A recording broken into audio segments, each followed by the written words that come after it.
ये जो है हम एसी के आउटडोर की वायरिंग की बात कर रहे हैं, जो इन्वर्टर नहीं है। इन्वर्टर की बात नहीं कर रहे बिल्कुल।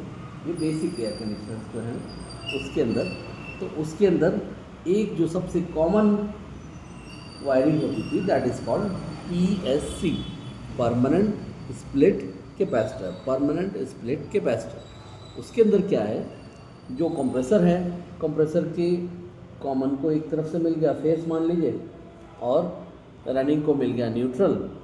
तो कंप्रेसर की कॉमन और रनिंग के बीच में कौन सी वाइंडिंग आती है? Running winding. तो रनिंग वाइंडिंग को तो करंट मिल गया, but it is not a self start motor. Alternating current की जो मोटर्स हैं वो अपने आप तो स्टार्ट नहीं होती, उसको एक झटके की ज़रूरत है, ये हम आपको बताएं। तो उस वो झटका देने के लिए एक कैपेसिटर यूज़ किया गया। तो रनिंग वाइंडिंग से एक वायर लेके कैपेसिटर के एक कोने पे दिए और कैपेसिटर के दूसरे कोने से स्टार्टिंग वाइंडिंग को दे दिए। तो ये एक जोर का झटका भी देता है और उसके बाद थोड़ी थोड़ी करंट हमेशा देता ही रहेगा।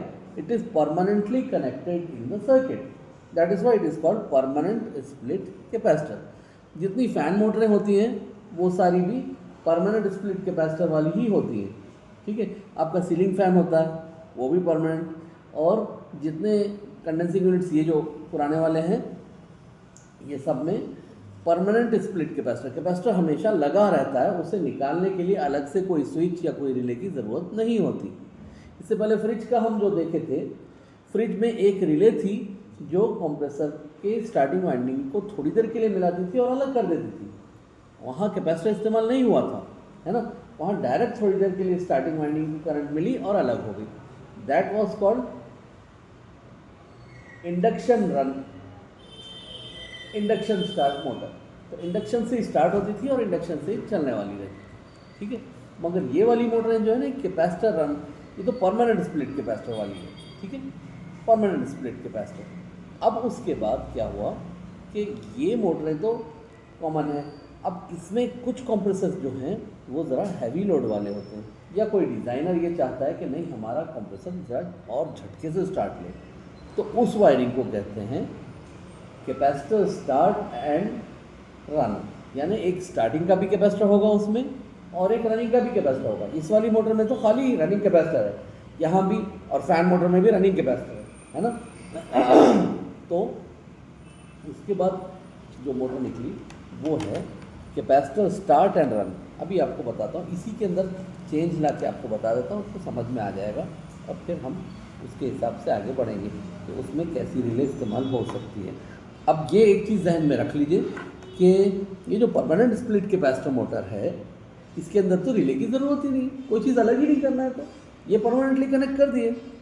फैन का कैपेसिटर परमानेंटली कनेक्टेड, ये इसका कंप्रेसर का कैपेसिटर वो भी परमानेंटली कनेक्टेड है ना।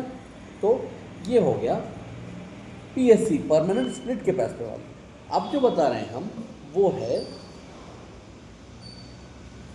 Capacitor start and run, CSR, capacitor start and run. ये हो गया कैपेसिटर, नहीं लिखता सही, चलिए याद रख लीजिए, ठीक है। Capacitor start and run, CSR, ठीक है। तो अब ये CSR में क्या होता है, CSR में ये जो PSC है उसमें कुछ एडिशन करते हैं। PSC तो परमानेंट स्प्लिट कैपेसिटर हुआ, ये कैपेसिटर तो लगा ही हुआ है, इस कैपेसिटर का नाम है परमानेंट कैपेसिटर और इसकी वैल्यू भी परमानेंट रहेगी, यानी उसके अंदर कोई वेरिएशन नहीं होगा। ये 35 MFD या 40 MFD या 45 MFD या 50 MFD या 60 MFD जो भी है, ठीक है। तो एक वैल्यू लिखी होगी वो है परमानेंट कैपेसिटर, ओके। उसके बाद इसके साथ क्या करते हैं, एक और कैपेसिटर लगा देते हैं, उस कैपेसिटर को कहते हैं स्टार्टिंग कैपेसिटर। और ये वाला जो कैपेसिटर है ये थोड़ी देर के लिए इससे मिलेगा और उसके बाद अलग हो जाएगा। तो ऐसी मोटर जो CSR है, कैपेसिटर स्टार्ट एंड रन वाली, उसके अंदर दो कैपेसिटर्स रहेंगे, एक जो हमेशा लगा रहे और दूसरा जो सिर्फ स्टार्टिंग का काम दे और हट जाए। That is called CSR wiring, capacitor start and run wiring. ठीक है, ये कैपेसिटर स्टार्ट और रन वाली वायरिंग में रनिंग कैपेसिटर तो लगा है और स्टार्टिंग कैपेसिटर थोड़ी देर के लिए लगा और फिर हट गया। ठीक है, अभी इसकी रिले के बारे में बताते हैं। इसके अंदर जो रिले यूज़ होगी ना वो है पोटेंशियल रिले। अभी उसके बारे में बताता हूँ हाउ उसके लिए।